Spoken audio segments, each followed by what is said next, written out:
How's it going? I'm IlaGolden and welcome to my vlog.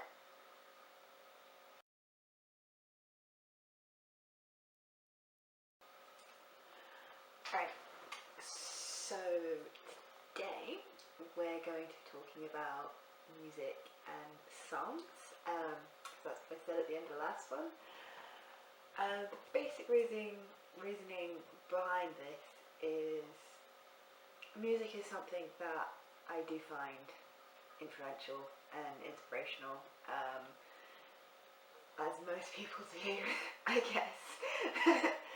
um, but it is something that has played a rather large part of my life, and something that does find its way into my writing quite a lot because of that.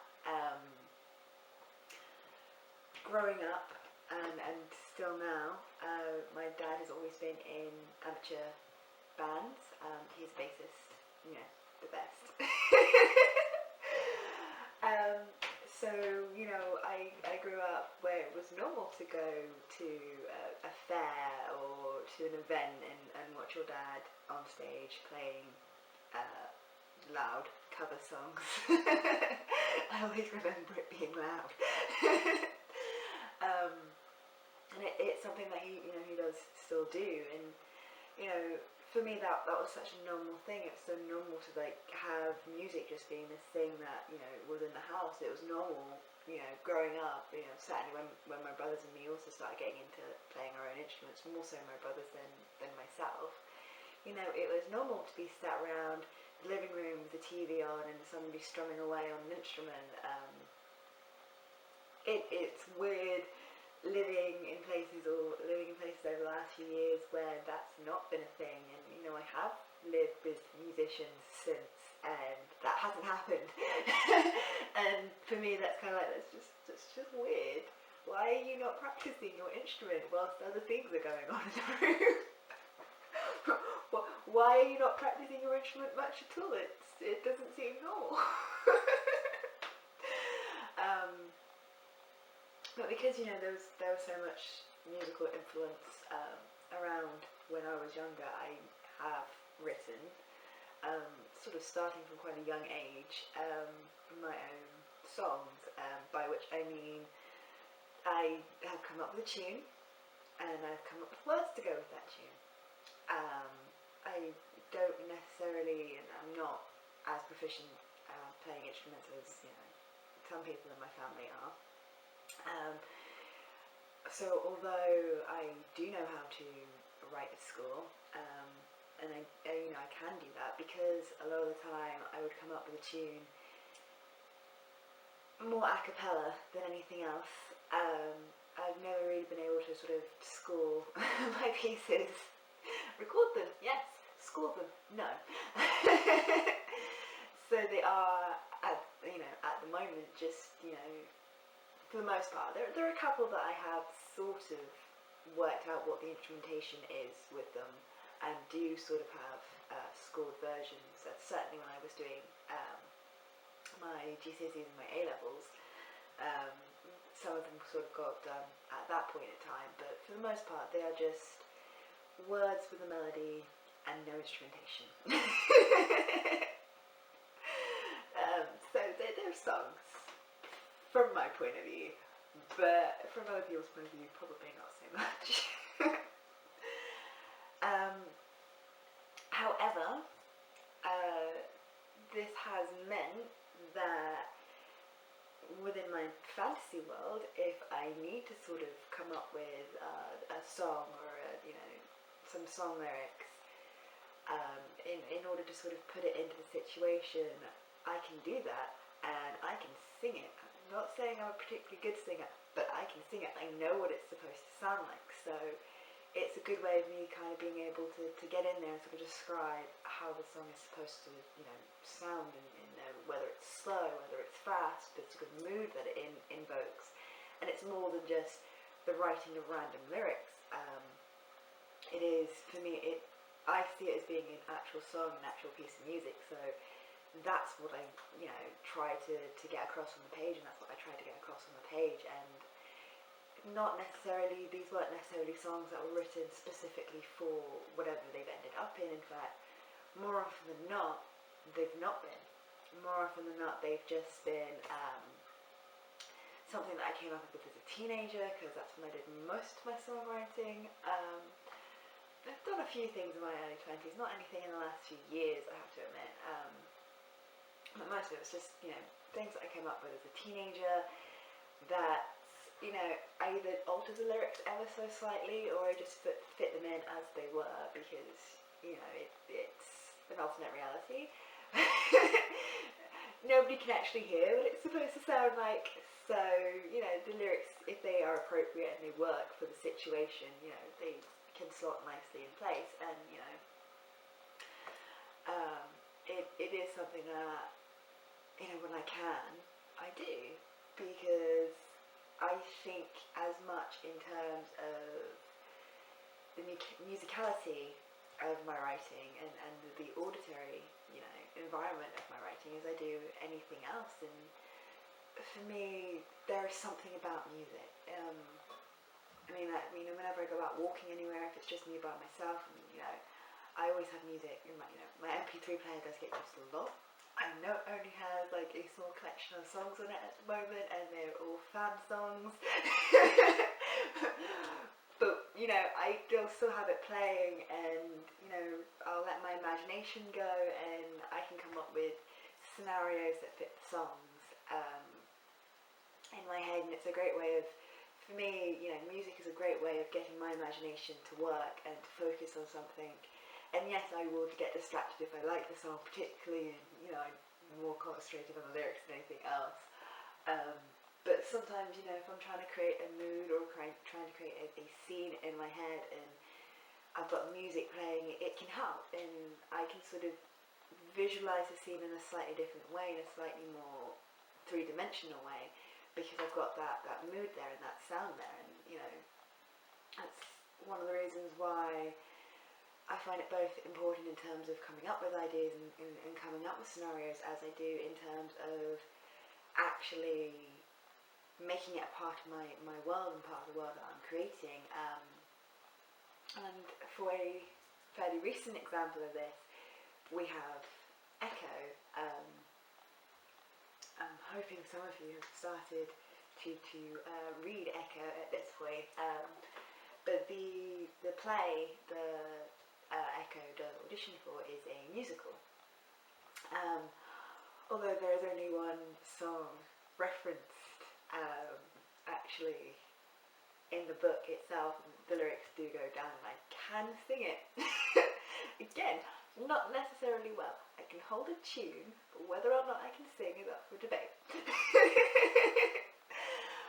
But the particular song that I used is one I came up with as a teenager. It is very simplistic, and I know that it's very simplistic, but in some ways it kind of needs that simplicity there. But even when I sort of initially came up with it, it was always with the idea of it being in a musical. I have this dream that one day I will write a musical. Just like I have a dream that one day someone will help me create my graphic novel / manga / whatever story of the three mistresses. I also have this dream that one day I will write a musical.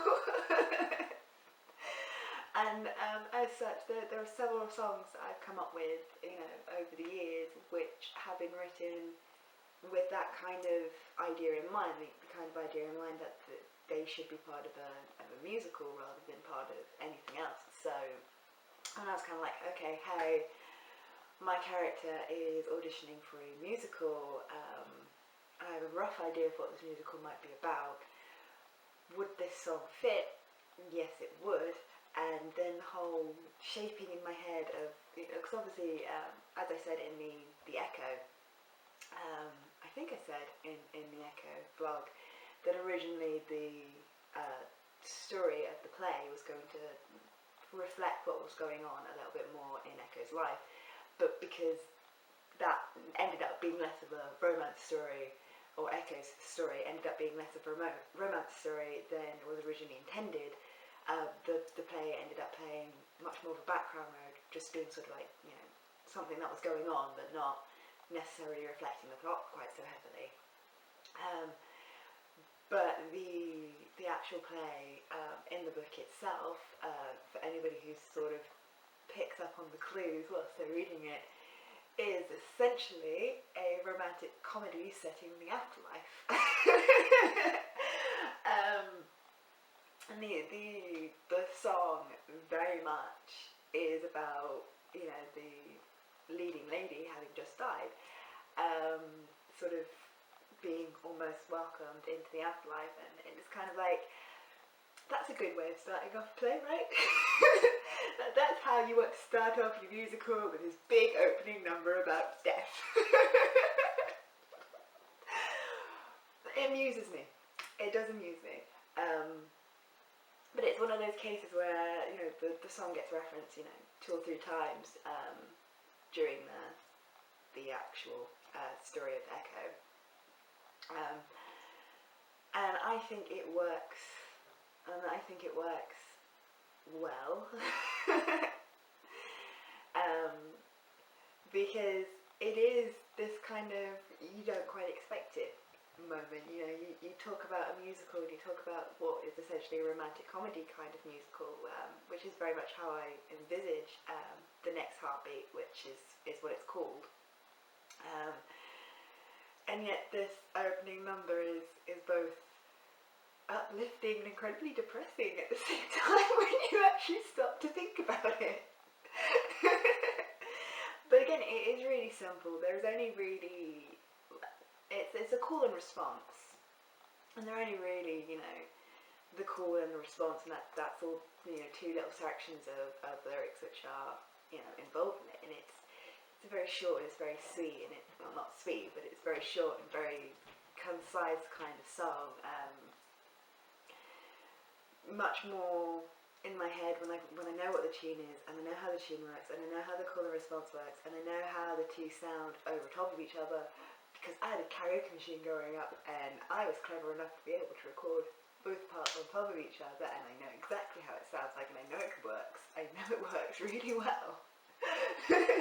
Not quite sure how it would work with one side being sung by a chorus and the other side being sung by just one person, but I still have a good idea of how it works and how it sounds. And it, you know, it was something that made me very happy when I was writing Echo, to actually go back and, you know, this was something I did write a long time ago, and so long ago it's in one of my old notebooks rather than on my laptop, which is where all my lyrics, you know, after a point, I started writing them on computer and, you know, having a properly saved copy rather than just a handwritten mess of a copy. But it did make me happy to find a way of being able to use this, and it makes me very curious as to what The Next Heartbeat would be like if it was a full-on, you know, story, and I don't think I'm ever going to write it. I think, you know, once you actually sort of sit down and start writing something that you only really have hinted at, it ends up taking a completely different turn, and I think it would spoil the effect for me. But I do like the idea, and, you know, the fact that that song really defined what the story and, you know, the play with an Echo was about really made me happy. And it's not the first time that taking, you know, a song that I've enjoyed on a personal level, and, you know, having written it myself, and then, you know, reappropriated it within one of my stories, has had that effect where actually giving it that extra meaning suddenly makes it so much more meaningful and so much more enjoyable from my point of view. It's, you know, it's, as I said, for me, music is such a huge part of my world and such a huge part of my life. It's something that I know affects mood, and I know affects imagination and whatever else, and, you know, I can't imagine what a world without music would be like, so why not have it in, you know, as many corners of my multiverse as possible, whether it's for, you know, religious reasons or for personal reasons or for plot related reasons. If I can work music in there, I will work music in there. And whether it's, you know, through characters singing it or through characters reacting to it or whatever, it's something that, you know, is important in the makeup of my multiverse, and it is important in the makeup of my stories. And, you know, the piece that I'm working on at the moment doesn't have any music in it at all at the moment, and that's quite sad. But there's been no reason for it at the moment. I mean, I don't shove things in there just for the sake of shoving things in there. I have to have a reason for the song to be there, and it has to be something that works. So yes, I know, you know, lyrics you write as a teenager aren't necessarily the greatest thing in the world, but if you're looking at, you know, sort of raw emotions and, you know, honesty of characters, then sometimes that's what works. And, you know, sometimes you just have to write something entirely new, which I do as well. If I want a piece of music in there and I don't have something that is currently that effective, that's when I'll get on to writing something new. Which is why I haven't needed to write anything new for a while, because I've not really had any need of anything new, because I've had this, you know, backlog of things which has worked, or which I've been able to modify in order for it to work, and then you kind of don't really need to sort of, you know, go back and, or, you know, start from scratch or whatever. Not to say that I don't want to again, I do enjoy the process of writing a song, even if I'm not doing like the full, you know, every instrument in place or anything like that. I'm just doing like the basic melody and lyrics. I still enjoy that process. I still enjoy that process of finding the words that work and the melody that works and the rhythm that works, and it's something that, you know, I do take great pleasure from. So when I have the excuse to write something new, I do enjoy writing something new. And, you know, back in the days where I didn't need an excuse to write something new, where I could just, you know, write whatever I wanted when I wanted it, because I was a teenager and that's what teenagers do. I very much, you know, just let my imagination go, I just let my creativity go, and I just wrote, you know, a prolific, well, not prolific, I wrote enough. Not all of it particularly good, and I know not all of it's particularly good, and that's probably why, you know, only the things that really stuck out and mattered are the things that I sort of held on to, and, you know, I'll still occasionally break out into song when I'm on my own and there's no one around to listen to me. Because how else am I going to hear these great pieces of music? But yeah, having that musicality, having that love of music, and not just, you know, what's on the charts and whatever else, but, you know, the love of musicals that, you know, I was given by my grandmother, and the behind the scenes side of it, you know, knowing that music is more than just the completed piece, but it's also all the individual bits that make up it. And as I said, having a dad who's a bassist rather than a lead guitarist is something that really very much makes you see that sort of difference, that sort of, you know, music isn't just the completed form, it's all the little parts that break down and make up it. And it's very much like how you write something that is, you know, the sum total of all the pieces that you put into it. And, you know, having those two things sort of very much in your mind when you're writing a musical sequence within your story is, you know, from my point of view, very beneficial. I mean, I'm sure there are people who can do it who haven't had that background, haven't had that sort of influence from, you know, all of that stuff that I've had, but I think the reason that I do it a lot, or as much as I can, is because it is something that makes me very happy, and it's something that makes me very satisfied. And if I can get something in there that works, both in my head and on the page, and it has musical, either, you know, vaguely referencing something that is actually a real song, because I do that as well. It's not all just my own stuff. I do, you know, I don't name anything when if I'm writing a sequence, and it's usually the reaction side of things. So it might be like I'm writing a dance sequence or something like that. That involves sort of real world music. I don't name drop it. I just suggest as much as I can what the track is, mostly because I'm not sure of the legal side of things, and if I'm writing fan fiction, that's different. Writing fan fiction, it's not going to be published, and I will freely name drop things.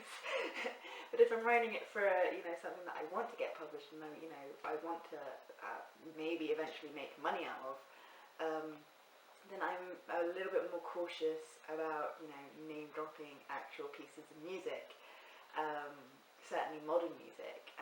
So I will suggest what it is, and in some ways I think that's probably better for the reader, because they might have their own idea of what that piece of music should be in place, and that's great. If you've got your own idea of what that piece of music should be, have your own idea of what that piece of music should be.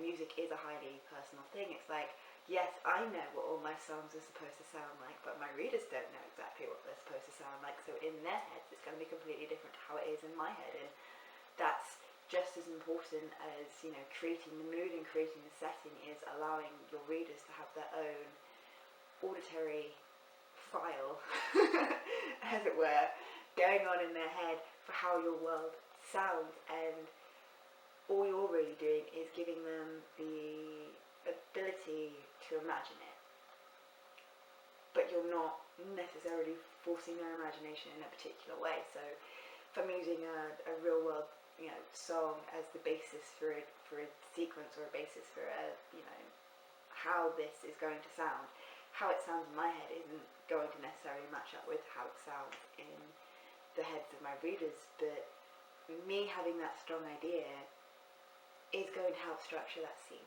It is going to help structure that and that particular moment in time. And yes, I have actually written dance sequences. Once I can definitely think of. I don't know if I've done it more than once yet, to tracks, real world tracks. But there was definitely one moment in the Realms and Realities series, which will eventually get all published, where there is a dance sequence, and I know exactly what the track is that they are dancing to, and it is a real world track, and that's why it's not named like most of the music in the series is.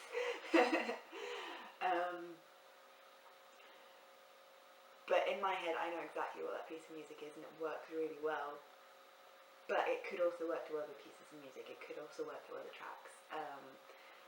And as I said, it's something that I take great enjoyment out of when I'm writing. The sort of the soundtrack of my writing, as it were, even to the point of sometimes, even if I'm not necessarily including music within the world itself, I might have a piece of music that I heavily associate with certain characters, or a piece of music that I heavily associate with certain situations, and when I hear it, that's where my mind goes first. That's what I think of first, and for me, it's something that's all connected. It's all all together, and it's all great.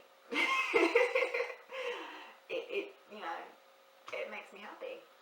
And at the end of the day, if your own writing is not making you happy, how can it make anybody else happy?